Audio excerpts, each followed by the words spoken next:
O Senhor esteja convosco. Ele está no meio de nós. Proclamação do Evangelho de Jesus Cristo segundo São Mateus. Glória a vós, Senhor. Naquele tempo, Jesus voltou a falar em parábolas aos sumos sacerdotes e anciãos do povo, dizendo: O reino dos céus é como a história do rei que preparou uma festa de casamento do seu filho e mandou os seus empregados para chamar os convidados para a festa. Mas estes não quiseram ir. O rei mandou outros empregados, dizendo: Dizei aos convidados: Já preparei o banquete, os bois e os animais cevados já foram abatidos, e tudo está pronto. Vinde para a festa. Mas os convidados não deram a menor atenção. Um foi para o seu campo, outro para os seus negócios. Outros agarraram os empregados, bateram neles e os mataram. O rei ficou indignado e mandou suas tropas para matar aqueles assassinos e incendiar a cidade deles. Em seguida, o rei disse aos empregados: A festa de casamento está pronta, mas os convidados não foram dignos dela.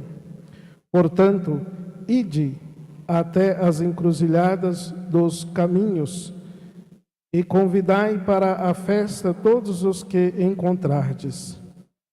Então os empregados saíram pelos caminhos e reuniram todos os que encontraram, maus e bons. E a sala da festa ficou cheia de convidados. Quando o rei entrou para ver os convidados, observou aí um homem que não estava usando o traje de festa e perguntou-lhe: Amigo, como entraste aqui sem o traje de festa? Mas o homem nada respondeu. Então o rei disse aos que serviam: Amarrai os pés e as mãos desse homem, jogai-o fora na escuridão. Aí haverá choro e ranger de dentes. Porque muitos são chamados e poucos são escolhidos. Palavra da salvação. Glória a vós, Senhor.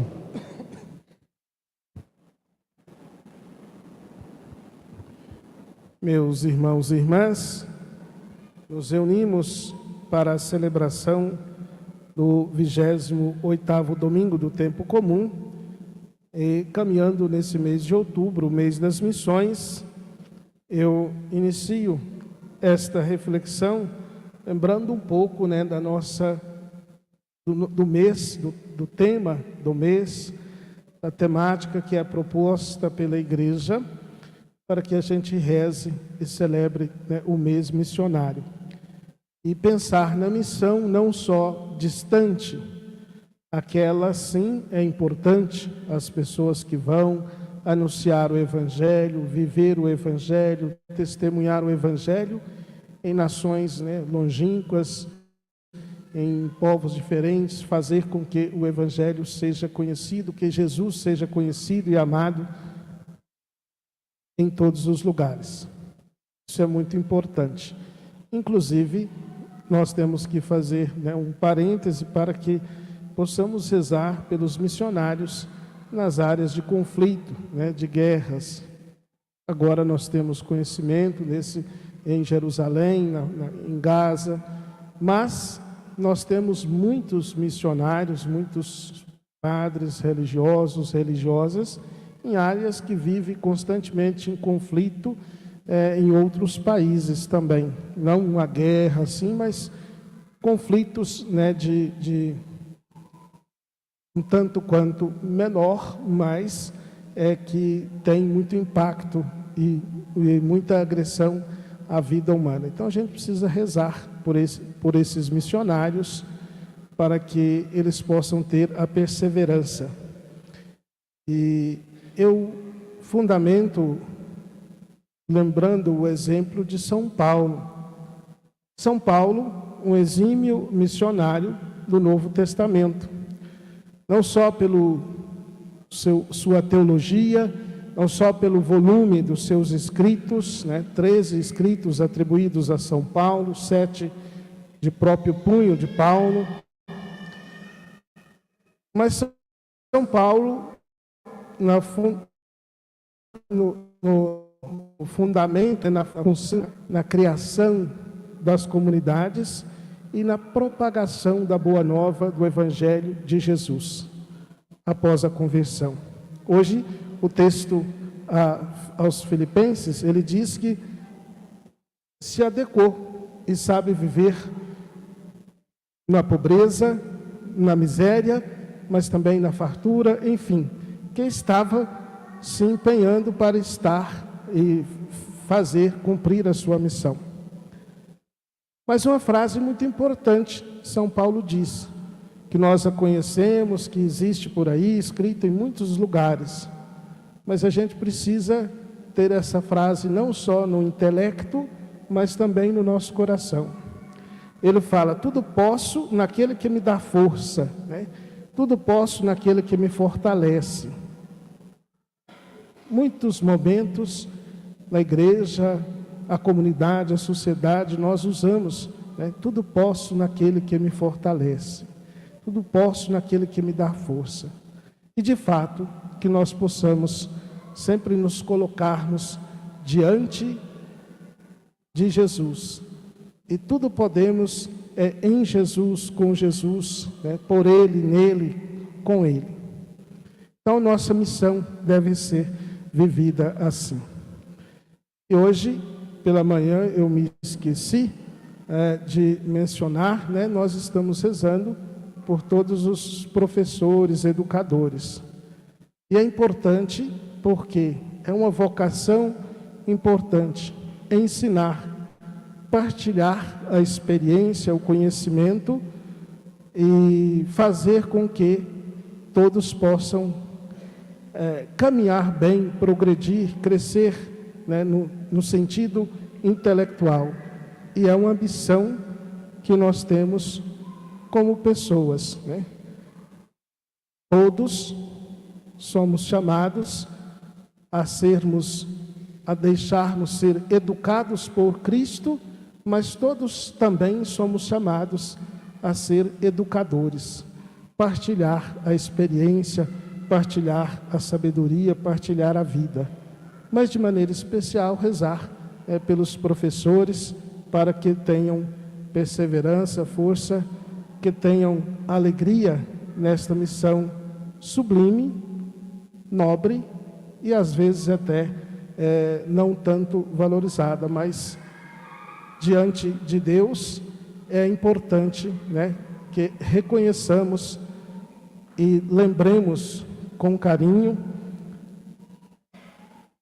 desse grupo de pessoas que faz com que o mundo, como se diz, caminhe para frente, olhe com esperança e que sejam todos educadores da paz e do amor de Jesus. Por último, queria ressaltar o texto do Evangelho que nós ouvimos, de Mateus. É a terceira parábola que nós estamos nesses últimos domingos. Domingo atrasado, a parábola do pai com os 2 filhos, A figura da vinha, do pai que manda os filhos ir à vinha, um vai, outro não vai. É o espírito da conversão, se recordam bem. Domingo passado, os vinhateiros desonestos, em que eles rejeitaram os emissários do Senhor e não produziram frutos que o dono da vinha havia confiado a eles. Então ali está também a figura da rejeição ao próprio Cristo. E o final da parábola dizia: por isso será tirado e entregará, e será entregue a um povo que irá produzir frutos. E hoje a figura do Senhor, do patrão, como a figura do próprio Deus, mas na realidade de um banquete, de uma festa. São muitos os ensinamentos que a parábola nos traz. Cada um tem que pensar, ler e também tirar a sua mensagem. Na verdade, o gênero, né, da parábola, girar em torno, significa tirar uma lição, nos ajuda a tirar uma lição. Mas eu gostaria de partilhar dois aspectos. O primeiro é a respeito dos primeiros convidados e a segunda dos que foram convidados, né, diríamos de última hora. Os primeiros convidados têm uma frase dura no Evangelho. Eles não deram a menor atenção. Foram convidados, mas eles não quiseram ir, não deram a menor atenção, né, diz o Evangelho. Então, não quiseram ir para a festa. O Senhor nos convida para o banquete da vida, o Senhor nos chama para a vida, e nós não podemos, não deveríamos fazer como aqueles, não dar atenção, não prestar atenção no convite que o Senhor nos faz. Nós devemos querer ir.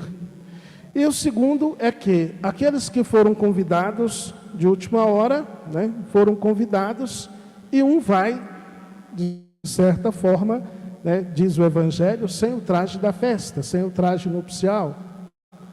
E aí, pergunta a ele, né, como entraste? E ele não responde nada, não tem o diálogo. Né? O aspecto de que nós precisamos ter atenção e nós precisamos nos prepararmos para participar sempre. Preparar é a disposição, é o caminhar para. Aí o vestir-se de dignidade, nos converter, nos aproximar, ter interesse pelo Senhor que nos convida para a festa.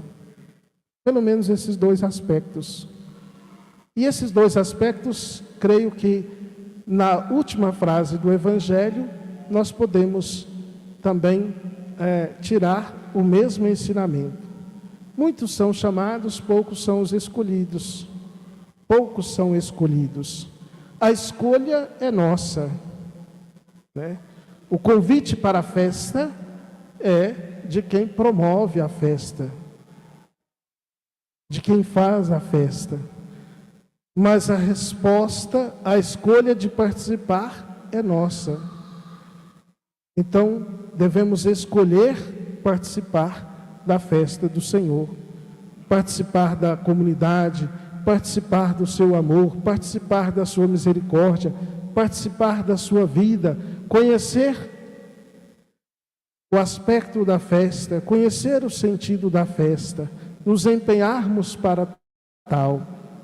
Por isso, não devemos então estar desatentos. O Senhor nos convida a ter atenção. O Senhor nos convida a preparar para que possamos sempre participar da sua festa. Louvado seja nosso Senhor Jesus Cristo.